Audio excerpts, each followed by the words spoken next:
4장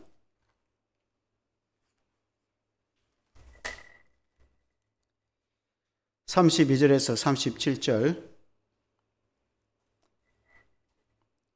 사도행전 4장 32절에서 37절, 신약성경 193페이지 제가 봉독하겠습니다. 믿는 무리가 한 마음과 한 뜻이 되어 모든 물건을 서로 통용하고 자기 재물을 조금이라도 자기 것이라 하는 이가 하나도 없더라. 사도들이 큰 권능으로 주 예수의 부활을 증언하니 무리가 큰 은혜를 받아 그 중에 가난한 사람이 없으니 이는 밭과 집 있는 자는 팔아 그 판 것의 값을 가져다가 사도들의 발 앞에 두매 그들이 각 사람의 필요를 따라 나누어 줌이라. 구브로에서 난 레위족 사람이 있으니 이름은 요셉이라. 사도들이 일컬어 바나바라, 번역하면 위로의 아들이라 하니 그가 밭이 있음에 팔아 그 값을 가지고 사도들의 발 앞에 두니라. 아멘. 할렐루야. 네. 하나된 초대교회 공동체라는 제목으로 말씀을 드리겠습니다.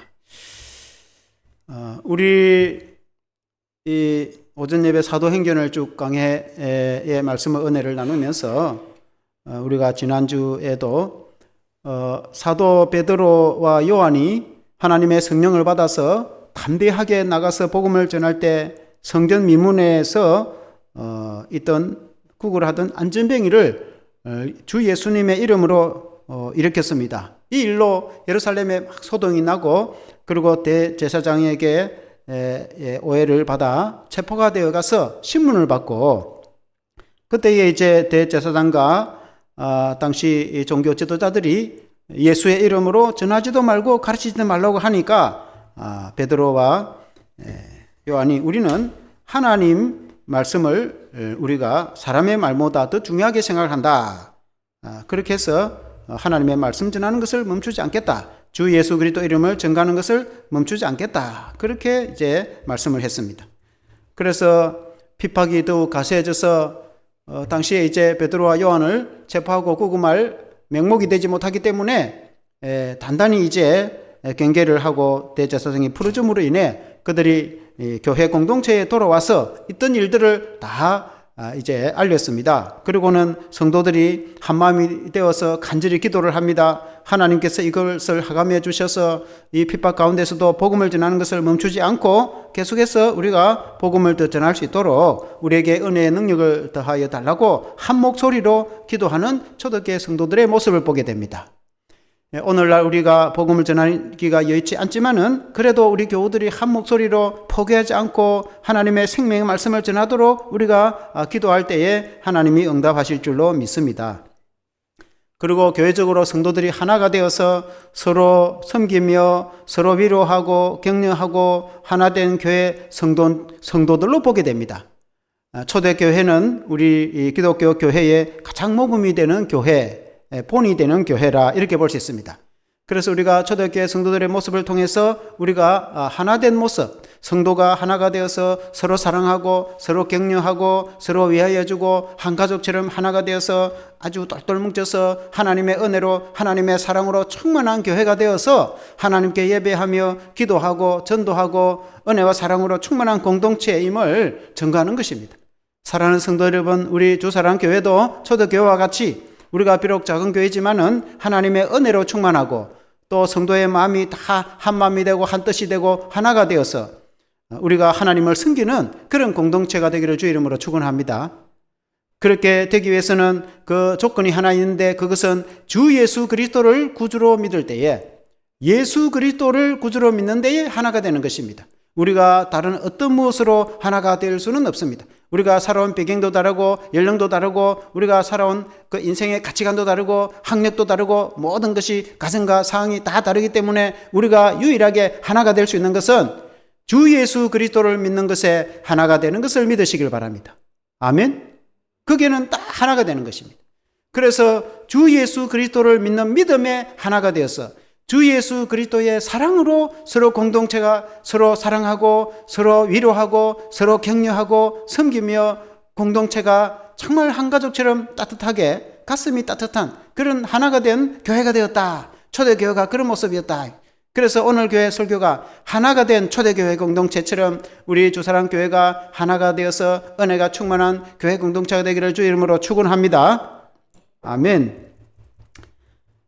그러면 어떻게 하나가 되는지, 첫째는 믿는 무리가 한 마음 한 뜻이 되었다고 했습니다. 한번 같이 해보겠습니다. 믿는 무리가 한 마음 한 뜻이 되었습니다. 모든 믿는 무리라는 것은 초대교회 성도를 말합니다. 그때 초대교회 성도들은 예수님이 가르치고 부활 성천할 점에는 120명 정도가 마가의 다락방에서 기도했다고 했습니다. 그러나 주님이 성천하신 후에 약속대로 보내주신 성령을 받아서 사도들과 성도들이 성령 충만을 받아서 베드로가 담대히 설교하고 성도들이 전도해서 초대교회 성도들이 더 많아졌는데 몇 명이 되는지는 정확하게 모르겠지만은 초대교회가 그렇게 출발을 했습니다. 그 초대교회 성도들 무리를 두고 한 말입니다. 그래서 우리 기독교 교회의 최초의 교회라고 할 수 있겠죠. 예루살렘 교회가 아니겠습니까? 예루살렘 그 초대교회가 마음이 하나가 되었다. 한 뜻이 되었다. 예루살렘 교회라고 해서 그 환경이 다 하나가 된 건 아닙니다. 그들이 유대교 출신이면서 그들이 유대인들도 있었지만은 유대인이 또 헬라파 유대인들이 있었고 원래 유대 땅에서 사는 사람들도 있고 헬라파 유대인들은 외국에 살다가 들어온 사람이 있었고 그런 사람들은 헬라파 유대인이라고 합니다. 그래서 유대 전통적으로 유대에서 자라고 살은 사람들과 저 외국에서 나고 자란 디아스포라 헬라파 유대인들하고 또 차별이 있습니다. 그들이 사는 환경도 다르고 여건도 다르고 다 다릅니다. 그렇지만 그들이 하나가 될 수 있던 것은 주 예수 그리스도를 믿는 믿음에서 하나가 되었다고 성경에 말씀하고 있습니다. 사도행전 4장 32절 말씀해 보니까 한번 같이 읽어보겠습니다. 시작. 믿는 무리가 한 마음과 한 뜻이 되어 모든 물건을 서로 통용하고 자기 재물을 조금이라도 자기 것이라 하는 이가 하나도 없더라. 마음이 하나가 되었다. 교회가 마음이 하나가 되는 것이 여러분 중요합니다. 여러분 교회가 마음이 하나가 되지 않으면 그것만큼 힘든 일이 없습니다. 여러분 교회 공동체는 예수 그리스도가 머리가 아니겠습니까? 교회는 사람으로 비유할 때 머리는 예수님으로 비유하고 몸은 우리 성도로 비유합니다. 머리는 하나입니다. 주 예수 그리스도이십니다. 교회의 주인은 예수 그리스도 있습니다. 그리고 우리 몸은 하나로 붙어 있습니다. 손과 발이 떨어져 나갈 수는 없습니다. 몸이 하나로 붙어 있지만은 그러나 다 다릅니다. 손은 손의 역할을 하고 발은 발의 역할을 하고 다 지체가 다릅니다. 우리의 역할도 다릅니다. 찬양을 하는 사람, 반주를 하는 사람, 방송을 하는 사람, 차량 운전을 하는 사람, 밥을 하는 사람, 청소를 하는 사람, 교회에 또 여러 가지 업무와 또 여러 가지 기도와 여러 가지 봉사를 하는 사람은 다 역할은 다르지만은 우리는 성령으로 하나가 되어서 한 지체인 줄로 믿습니다. 그와 같이 교회는 하나가 되어야 되는 거예요. 왜냐하면 주님의 온몸이 하나이기 때문에 주님의 몸이 찢어질 수는 없는 것입니다. 그래서 우리는 한 마음을 가지고 한 뜻을 품어가지고 하나가 되어서 한 가족처럼 서로 사랑으로 섬기며 나아가는 그런 교회인 것을 믿습니다. 아멘. 그러나 초대교회 때 마음이 하나가 되지 못한 사람들이 많이 있었습니다. 그들은 주로 성전을 교회 예루살렘 성전에서 있던 대제사장을 비롯한 종교 지도자들이 있습니다. 그들은 주 예수를 구주로 믿지 아니했습니다. 예수님을 그냥 갈릴리 청년으로 정도 생각했습니다. 그러나 예루살렘 교회는 그렇지 않습니다. 예수님은 하나님의 아들로서 우리의 구세주가 되고 유일하게 예수 그리스도를 믿음으로 구원 얻는다고 믿었습니다. 그러니 믿음이 다르니까 하나가 될 수 없었어요. 그래서 교회 공동체가 새로 생겼다고 볼 수 있지 않겠습니까?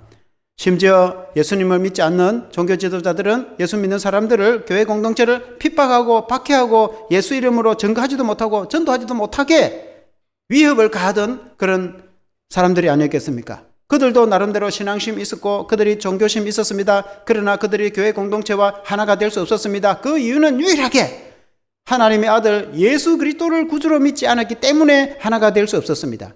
그러나 예수 그리스도를 구주로 믿는 교회 공동체는 하나가 되었다. 오늘 저와 여러분들은 다 예수님을 구주로 믿는 줄로 믿습니다. 예수님을 구주로 믿지 않고 갈릴리 청년전도로 혹은 좋은 선생님들로 생각하면 교회 다닐 필요가 없습니다. 그냥 자기 혼자 책 읽고 살아가면 되지 교회 기독교 교인 또 교인이라고 할 수도 없죠. 그러나 기독교 교인이라고 한다면 적어도 우리는 예수님이 구주이시고 예수님만이 구주이시고 예수 외에는 구원이 없는 것을 믿습니다. 아멘. 그래서 우리가 그 믿음에는 하나가 되는 것입니다. 그런데 그 믿음에 있어서 사도들이 한 가지 강조한 게 있습니다. 33절 말씀해 보면 한번 같이 읽어보겠습니다. 시작. 사도들이 큰 권능으로 주 예수의 부활을 증언하니 무리가 큰 은혜를 받아. 사도들이 강조를 한 게 있는데 그것이 주님의 부활이다 하는 거죠. 예수님을 구주로 믿는 공동체로 모였는데 그 중에서 더 강조한 게 있는데 주님의 부활이다. 왜냐하면 예수님이 십자가에 죽으시고 부활한 것을 제자들이 목격을 했습니다. 그래서 그리고 성전한 것도 다 봤습니다. 40일 동안 제자들하고 있던 것도 다 증거했습니다. 그러나 당시 세상 사람들은 그것을 알 리가 없었어요. 제자들이 알고 있었지. 세상 사람들은 예수님이 십자가에 죽었다는 소문 듣고 빌라도 총독에 의해서 사형 들어받아서 죽은 것은 소문으로 들었지만은 예수님이 부활한 것을 본 적도 없고 알 수가 없어요. 사람이 부활한다는 것을 이런 그 당시 어떻게 믿을 수 있겠습니까? 그러나 제자들은 직접 예수님이 부활하신 것을 목격을 하였고 성전하는 것도 목격을 하였고 그래서 그 부활이 얼마나 중요한지 사도들이 잘 알고 있었기 때문에 그때 당시 상황으로 봤을 때는 예수님도 잡혀서 죽을 판에 그리고 주님의 부활을 증거하는 것이 얼마나 중요한 일인지 이것은 얼마나 획기적인지 여러분 오늘 우리가 부활을 증거하는 것 정도하고는 상황과 분위기가 다르죠. 그렇지만은 제자들이 베드로를 비롯해서 사도들이 하나님의 성령을 받아서 담대하게 부활을 증거했습니다. 그러니까 성도들이 주님이 부활하셔서 지금도 살아계시다는 말씀을 듣고 은혜를 받고 용기를 얻게 되었다 그 말입니다. 여러분 오늘날에도 우리가 주님의 부활을 믿을 때에 큰 믿음이 생기고 큰 용기가 생기는 것을 믿으시길 바랍니다. 그 주님은 지금도 살아서 역사하십니다. 여러분 베드로 입장에서 봤을 때에 베드로가 예수님의 수제자인데 예수님이 십자가에 죽으시고 그러고 나서 어찌 보면 참 크게 낙심을 했습니다. 그가 예수님을 3번이나 부인을 하기도 했고 그 예수님이 부활한 것을 알기는 알았지만은 그때 제대로 이걸 감을 잡지 못했습니다. 그래가지고 이제 물고기나 잡으러 가자 해가지고 제자들하고 갈릴리에 가서 디베랴 바닷가에 물고기 잡으러 갔다. 그때에 예수님이 바닷가에 와서 그들이 밤새도록 물고기 한 마리도 못 잡았는데 예수님이 그들에게 너희가 물고기를 잡았느냐 하니까 멀리 이제 있을 때에 한 마리도 밤새도록 그물을 던졌는데 한 마리도 못 잡았습니다 하니까 주님이 그물을 배 오른편에 던지라 하니까 그 말씀대로 그물을 배 오른편 던지니까 그물이 찢을 정도로 많이 그물을 걷어가지고 그렇게 나왔는데 요한이 주님이시다 하니까 베드로가 물가에 그냥 뛰어들어서 옷 다 베려들어도 예수님을 만나니까 반가워가지고 나와서 오늘 저 그림의 모습이 예수님을 보니까 정말 예수님이 살아계셔서 찾아오신 것을 보게 됩니다. 그때 예수님이 이미 불을 피워놓고 생선을 구워서 그리고 이번에 잡은 것도 가져오라 해가지고 생선을 구워서 제자들에게 주면서 예수님이 대화를 나눴습니다. 부활하신 예수님은 생선을 잡수시기도 하고 그리고 대화를 나누기도 하면서 베드로에게 말하기를 베드로가 원래 이름이 시몬인데 요한의 아들 시몬아 네가 나를 사랑하느냐 라고 세 번이나 물어보잖아요. 그렇게 베드로가 얼마나 마음에 찔리기도 하고 그렇지만은 솔직하게 내가 주님을 사랑하는 것은 사실입니다. 그러니까 예수님이 네가 내 양을 먹이라 내 어린 양을 먹이라 내 양을 치라 그렇게 주님이 사명을 여러분 주신 것을 우리가 성경에서 보고 우리가 알 수 있지 않겠습니까? 그래서 베드로에 있어서는 적어도 예수님이 부활하셔서 지금도 살아계신다고 말을 하는 데서는 확실하게 이야기할 수 있어요.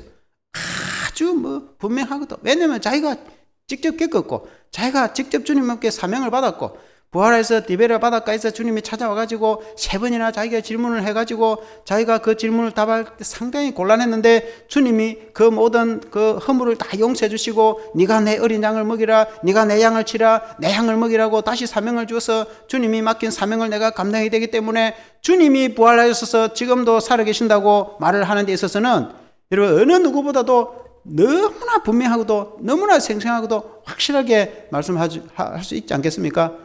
그러나 그때 사람들이 예수님이 부활한 것을 본 적도 없어요. 그때의 많은 사람들은 예수님이 부활한다는 말만 들었지 사람이 죽었다가 살아난다는 걸 그들이 그게 쉽게 믿겨지겠습니까? 성도들이라고 해서 그게 쉽게 믿겨지겠습니까? 예수님의 제자들도 처음에 부활했다는 말을 몇 번에 들어도 안 믿었습니다. 그들이 직접 보고 나서 믿었습니다. 그러니 그 믿음이 여러분 쉽겠습니까? 사랑스러운 오늘날 우리가 신앙으로 돌이켜 볼 때에 목회자가 여러분에게 적어도 분명하게 말씀드릴 수 있는 것은 예수님이 죽음을 이기시고 부활하셨다는 것은 여러분 증거할 수 있는 거 아니겠습니까? 아멘. 저는 그걸 확실하게 믿습니다. 주님이 살아계신 것을 분명하게 믿습니다. 주님이 부활하셔서 지금도 살아계신 것을 믿습니다. 아멘. 그렇지 않으면 우리가 예수를 믿을 필요도 없고 교회 다닐 필요도 없어요. 예수님이 부활하여서 지금도 살아계신 분이 아닌데 뭐 하려고 믿을 겁니까? 그냥 관념적으로 그냥 내가 추상을 하여서 상상을 해가고 믿을 겁니까? 이러면 어떤 꿈이나 무슨 이 소설책의 어떤 주인공 믿듯이 그 상상을 하고 이러면 믿겠습니까? 그러나 우리 주님은 그렇지 않습니다. 우리 주님은 지금도 분명히 살아서 역사하시는 것을 우리가 믿습니다. 아멘. 이런 목사가 예수님의 부활에 대해서 확실하게 전가하지 않으면은 뭐 하려고 목사하겠습니까? 안 그렇습니까? 하나님의 성령의 은혜로 또 성도들도 마찬가지고 예수님이 우리를 위해서 죽으시고 우리를 구원하시고 예수님이 부활하셨다는 것은 우리가 믿지 않습니까? 여러분, 그걸 안 믿는 성도가 또 어디 있습니까? 근데 그 예수님의 부활을 믿는다면은 우리가 낙심을 할 수가 없습니다. 왜냐하면 주님이 부활하셔서 지금도 살아계시고 우리와 함께 하시는데, 비록 우리가 여러 가지 힘든 일도 많고 개인적으로나 가정적으로나 교회적으로나 사회국가적으로 여러 가지 어려운 점이 있다고 해서 우리가 낙심하고 포기하겠습니까? 주님이 부활하셔서 우리와 함께 하시는데, 이러면 주님이 나와 함께 지금도 살아서 역사를 하고 계시는데, 임마누엘 하시는데 내가 낙심하고 좌절하고 포기하고 하겠습니까? 우리가 죽는다 해도 포기를 못합니다. 왜냐하면 우리에게는 영생이 있고 주님이 살아계시기 때문에. 아멘. 여러분, 이 믿음을 여러분 가져야 되는 것이죠. 이 믿음이 있을 때에 어떤 난간도 극복하고 있고 어떤 것도 여러분 이겨낼 수 있고 어떤 상황에도 극복할 수 있는데, 제자들이 그것을 성도들에게 가르치니까 성도들이 큰 힘을 얻었다. 큰 믿음의 용기를 얻었다. 그때 당시에 예수님도 잡혀 죽는 판에 예수를 따르는 사람들은 잘못하면 감옥에 잡혀갈 수도 있고 심지어 죽을 수도 있습니다. 스데반도 죽기도 했습니다. 그런 초대교회 주변 상황입니다. 그런 상황에 심각한 상황이에요. 보통 상황이 아닙니다. 오늘 우리하고 상황이 다릅니다. 그런데 그런 어려운 시대에도 사도들이 예수님이 부활하셔서 살아계신다고 증거하니까 제자들이 그 말을 들으니까 큰 용기를 얻었다.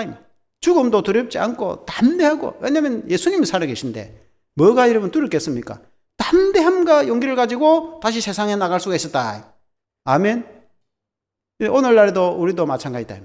여러 가지 상황과 환경이 어렵지만은 우리가 주님의 부활을 믿고 생각할 때 또 우리 자신도 큰 믿음이 생기고 용기가 생기고, 저 자신도 마찬가지고 여러 가지 너무 힘든 점도 생기고 때로는 개척교회 하면서 참 이루 말할 수 없는 그런 여러 가지 힘든 짐도 느낄 때도 있지만은, 그러나 큰 용기가 생기고 큰 믿음의 힘이 생길 때에 예수님이 부활하신 것을 생각하니까 담대한 마음이 생기고 용기가 생기고, 그는 믿음에서 나오는 그런 신앙의 힘인 줄 믿습니다. 아멘.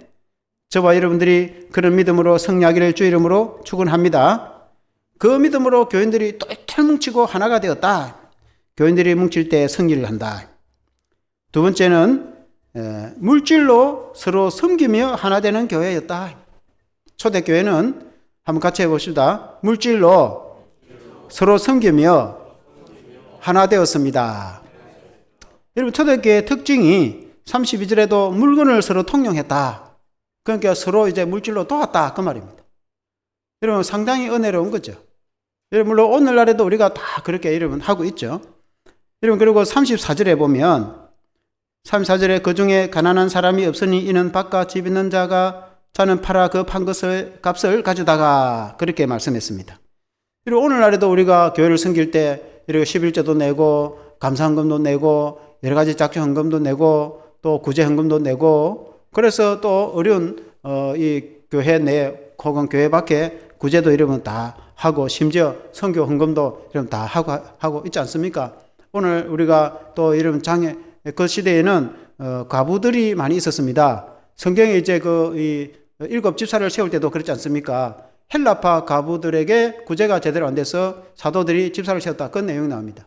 그러니까 헬라파 과부라는 것은 유대에서 나고 자란 사람이 아니라 외국의, 헬라라는 것은 헬라 그리스라는 뜻도 있지만 이방인 뜻도 있습니다. 그래서 외국에서 나고 자라서 이 국내에 들어와서 살고 있는 사람인데 유대인인데, 그래서 그 헬라파 유대인인데 그 중에 과부가 있었다. 그때 당시는 나이 많은 60이 넘었거나 나이 많은 과부는 남편이 없이 도와줄 사람이 없으면은 먹고 살기가 힘든 겁니다. 그러니까 교회가 그들을 다 도왔다, 그런 이야기입니다. 오늘날에도 같으면 장애자들 안 도우면 혼자 살아갈 수 있습니까? 오늘 국가의 시스템이 잘 돼가지고 다 해주니까 살아가기도 합니다. 그러나 교회도 다 그들을 위해서 봉사를 하고 그들을 위해서 섬기고 다 국가와 교회가 다 함께 섬기고 그렇게 하지 않습니까? 여러분, 구제도 교회 내에나 교회 밖에 어려운 사람, 그리고 선교사님도 우리가 지금 보면은 러시아하고 또 우크라이나 전쟁이 일어나가지고 그 피난민들이 폴란드에 와가지고 막 살고 있는데 그 사람들 도와주러 간 선교사님이 윤 선교사님인데, 우리가 돕는 선교사님이 그런 일을 다 하고 있지 않습니까? 그 사람들 다 돕는 거 아닙니까? 그리고 또 미얀마에는 내전이 일어나가지고 지금도 전쟁 중입니다. 우리가 6.25 전쟁처럼 그 아직도 국내에 자기들끼리 전쟁 중입니다. 거기에서 웬만하면은 밖에 나올 긴데 그 안에서 또 나오지도 않고 또 선교 사역하고 있습니다. 또 우리 동기 목사님은 또 어떻게 하는지 하여튼 또 우리가 후원을 하고 있습니다. 부족하지만은 교회가 이렇게 할 수 있는 만큼 이렇게 한단 말이죠. 초대교회만큼은 안 되지만은, 많이 부족하지만은 그래도 합니다. 근데 초대교회는 또 특이한 게 좀 특별하게 헌금을 하는 사람이 있었어요. 예를 들어서 자기 밭이 있으면 그걸 팔아가지고 헌금을 하는 사람이 있다. 그게 특수한 경우죠. 근데 이제 그 중에 예를 들면은 바나바라는 사람이 있지 않나요? 36절에 보면 36절에 구브로에서 난 레위족 사람이 있으니 이름은 요셉이라 사람들이 일컬어 바나바라, 번역하면 위로의 아들이라 하니. 이런 지도를 한번 보면은 지중해에 딱 보면은 오른쪽에 그 자그마한 이제 이게 호수하고 있는 게 이스라엘 땅이 있죠. 남쪽에는 사해고 중간에 요단강이고 위에는 갈릴리인데 좀 이렇게 넓게 봐서 이제 그 왼쪽이 지중해입니다. 그 지중해 그 위에 보면은 그 터키 이 서남쪽에 보면은 큰 섬이 하나 있죠. 키프로스. 오늘날에도 키프로스 섬이 있습니다. 키프로스는 나라가 독립이 돼서 국가가 되어 있고, 일부는 터키 소속이고 동쪽은 터키 소속이고 서쪽은 키프로스 국가가 이렇게 분리되어 있습니다. 이 동쪽은 그 이슬람 있는 사람이고 서쪽은 기독교 있는 사람들이고 하나가 안 돼갖고 키프로스 섬 자체가 독립이 돼가지고 서쪽 일부가, 키프로스는 국가가 독립이 돼 있는데, 어쨌든 저 키프로스라는 당시에 성경의 구브로입니다. 저 구브로 출신인 사람이 바나바. 그 바나바가 유대인인데 디아스포라로 흩어질 때에 구브로 살아서 나고 자랐는데, 그가 이제 학문을 위해서든지 돈 벌기 위해서 왔는지 모르지만 이스라엘 자기 고국으로 들어와서 살고 있었는데 예수를 믿었다. 그 사람이 바나바인데 원래 이름이 요셉입니다. 레위족 출신입니다. 그런데 별명이 바나바. 왜 바나바? 바나바와 바울이 세계 선교를 하죠. 1차 선교 갈 때 쿠프로스를 가 선교하죠. 자기 고향에 가서 선교를 하죠. 왜 바나바라고 했는가? 바나바는 뜻이 권위자라는 뜻. 권위라는 것은 권위를 세운다는 뜻이 아니고 건면하고 위로를 잘한다. 바나바가 너무나 착하고 너무나 친절하고 좋은 사람이었습니다. 예수님을 잘 믿어서 정말 온유하고 친절해서 새가족 들어오면 안내를 잘하고 아주 그렇게 했습니다. 사도 바울이 예수를 믿어서 변화가 되었을 때도 그를 제대로 영접하거나 안내해 준 사람이 없었습니다. 바울 같은 원래 이름이 사울이죠. 그 사람은 예수 믿는 사람 때려 죽이러 다니는 사람입니다. 얼마나 강력한 사람인지 모릅니다. 그래서 심지어 사도들도 굉장히 꺼려했습니다. 만나기를 꺼려했습니다. 사쿠라 아니냐, 그러니까 갑자기 들어와가지고 예수 믿는 사람 때려 죽이러 뛰다가 언제 예수 믿다고 와가지고 이래 하려니까 사람들이 선뜻 마음을 열지 않습니다.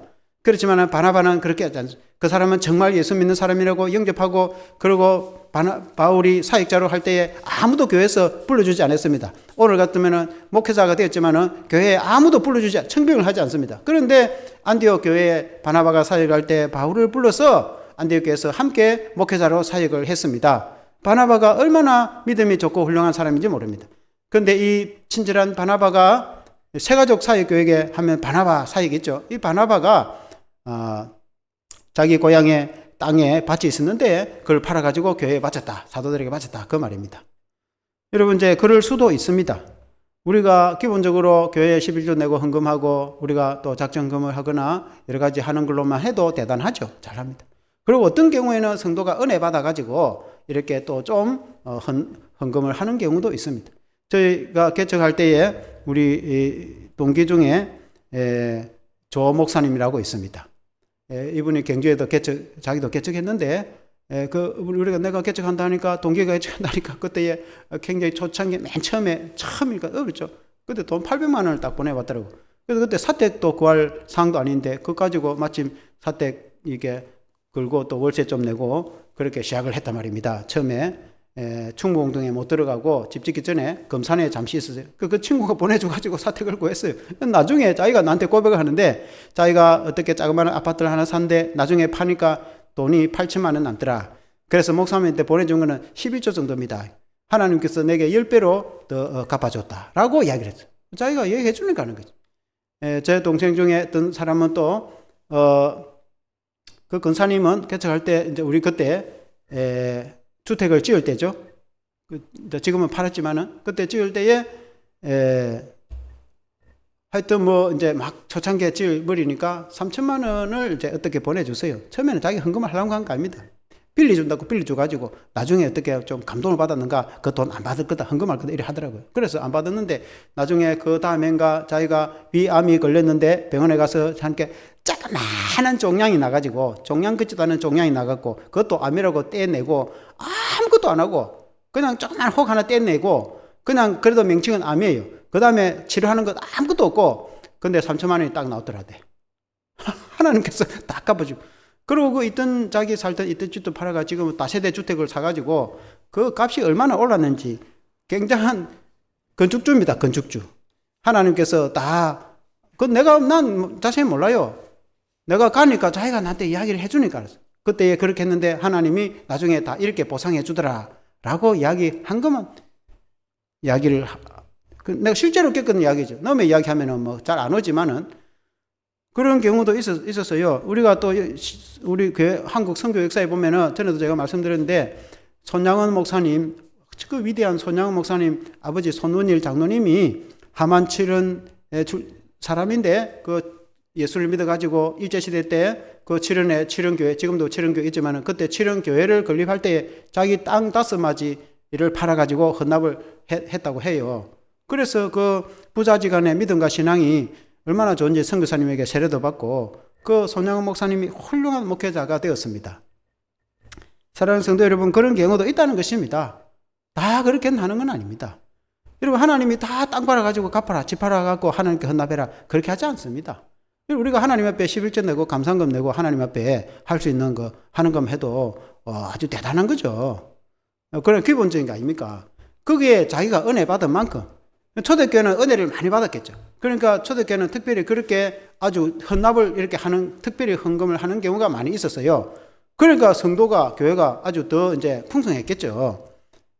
그와 같이 이렇게 은혜가 넘쳤는데 초대교회에 그런 은혜가 있었다 하는 겁니다. 우리 교회 역사에 세계 선교 역사에 또 우리 한국 교회에 우리 교회도 마찬가지고 교회 역사에 그런 일들도 가끔 있습니다. 그건 자기가 은혜 받은 대로 하는 것이지 아무도 그걸 강요하고 교회가 그렇게 강요하거나 어느 누구도 그렇게 강요하지는 않습니다. 그러나 그것은 내가 하나님께 은혜를 받았을 때 내가 그렇게 특별하게 할 수는 있습니다. 그렇게 했을 때 하나님께서는 10배, 100배로 30배, 60배, 100배로 갚아줍니다. 하나님께서. 그리고 그걸 믿으시길 바랍니다. 앞으로 우리 청년들도 앞으로 성장을 해서 어른이 되고 여러분이 교회 11조 내고 감사금 내고 그런 것도 하지만 여러분이 특별히 하나님께 은혜를 받았을 때에 하나님께 헌신했을 때 하나님께서는 여러분 100배로 갚아주는 걸 여러분 믿으시길 바랍니다. 어쨌든 교회에 그렇게 이제 초대교회가 은혜로 왔는데 그 중에 이제 초대교회에 특별한 사건이 하나 있습니다. 아나니아와 사피라 이야기가 이제 나옵니다. 그다음에 아나니아와 사피라 얘기를 여러분이 잘 알 겁니다. 아나니아가 남편이고 사피라가 부인인데 그 부부가 하나님께 헌납을 할 것이라고 땅을 팔았습니다. 그 땅을 팔아가 절반만 하나님께 내고 절반을 숨겼다. 그 이야기입니다. 그런데 누구도 강조하지도 않았습니다. 그런데 남의 걸 훔친 것도 아닙니다. 그리고 교회 재정을 가져가거나 그렇게 글을 낸 것도 아닙니다. 근데 왜 하나님께 전화를 받아가지고 한날에 부부가 둘 다 죽었습니다. 왜 그런 일이 일어났을까? 자기 돈 내고 자기가 헌납하고 오히려 죽었다가 말입니다. 그 하나님을 속였기 때문에 그렇다는 거예요. 그러니까 재산을 팔아가지고 헌납을 다 한다 해놓고 절반을 하고 다 있다고 거짓말을 한 거예요. 그러니까 이제 베드로가 왜 성령을 속이냐고 그렇게 말해요. 그럴 거면 처음부터 하지를 말든지 처음부터 재산을 헌납 안 했다고 해서 누가 뭘 합니까? 아무도 뭘 하는 사람이 없어요. 그런데 이제 그 하나님 앞에 거짓말을 하고 속였기 때문에 문제가 된 겁니다. 그러니까 성령을 속여서는 안 된다 그 말입니다. 오늘 우리식으로 생각하면 우리가 교회를 섬길 때에 우리가 지난 이번에 재직회도 했지만은 교회에 우리가 재정을 맡아서 혹은 교회에 크고 크든지 작든지 어쨌든 우리가 교회 사역할 때는 하나님 앞에서 아주 철저하게 그냥 있는 그대로 그냥 하나님 앞에서 내가 할 수 있는 만큼 하고 하나님의 것을 하나님을 위해 사용하고 그냥 정직하게 하면 되는 거예요. 근데 그걸 만일에 하나님 걸 나 마음대로 해본다든지 아닌 걸 이렇게 거짓말로 했다든지 이렇게 하면은 문제가 되는 겁니다. 그러니까 그렇게 하지 말라고 하나님이 말씀하고 있는 것입니다. 우리가 교회 재정을 여러분 앞으로 이제 청년들도 어른이 되고 또 나중에 집사가 되고 나중에 또 장로가 되고 또 그렇게 될 수 있습니다. 그럼 여러분 교회 재정부도 맡고 또 교회의 큰 일도 맡고 어떤 여러분 교회가 커지거나 또 큰 교회를 섬겨하면은 재정도 아주 굉장합니다. 그러면 선교라든지 그리고 여러 집행이 굉장합니다. 그 하나님 앞에서 아주 엄격하게 집행해야 됩니다. 여러분 하나님 잘 섬겨서 재정을 통해서 하나님의 잘 섬겨가지고 보통 장로님이나 집사님들이 큰 복을 받습니다. 아주 집안이 든든하게 복을 받습니다. 그러나 그 잘못해가지고 큰 고난을 당하는 경우가 있습니다. 그러니까 여러분이 배울 때에 이 성경의 사도행전의 이 말씀처럼 아주 엄격하게 하나님 앞에서의 이 재정관리, 여러분 그거는 철칙으로 여러분 배워야 됩니다. 아멘. 그래서 이제 이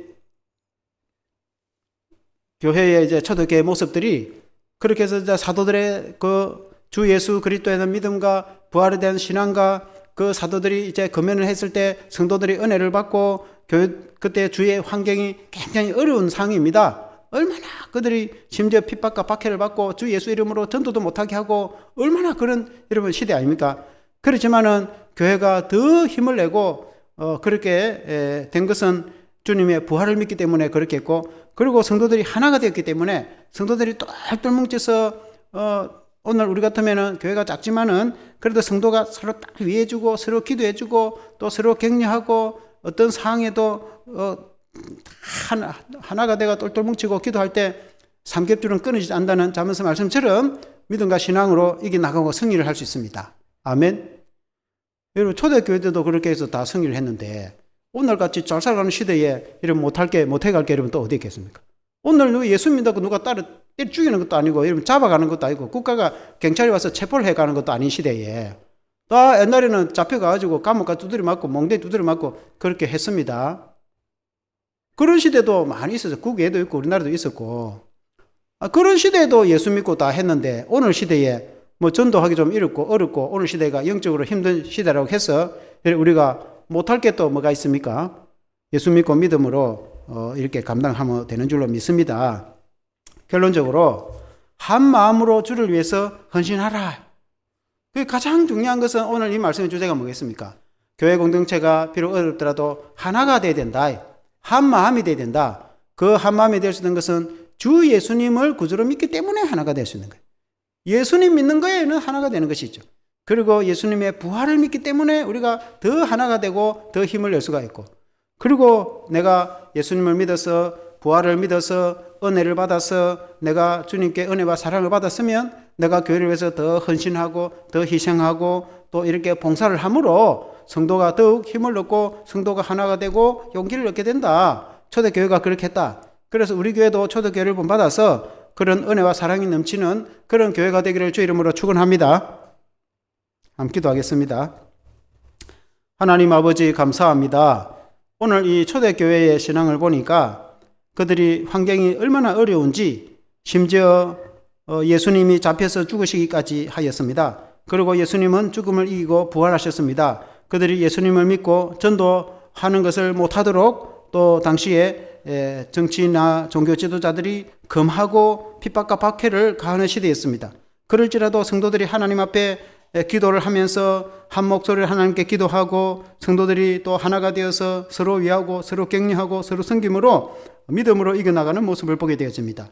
하나님 아버지, 오늘날 이 시대에도 우리가 그렇게 핍박을 박해를 받는 그런 환경의 시대는 아니지만은 오늘날 전도하기가 쉽지 않고 여러 가지 영적으로 무딘 시대에 경제적으로는 부유한 시대지만 영적으로 너무나 무딘 시대에 살고 있음은 우리가 분명한 것 같습니다.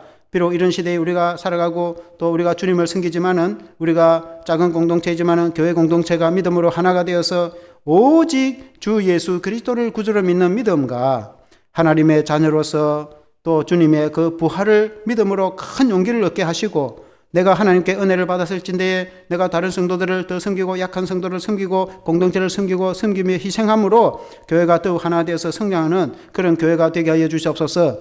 예수 그리스도 이름으로 기도합나이다. 아멘.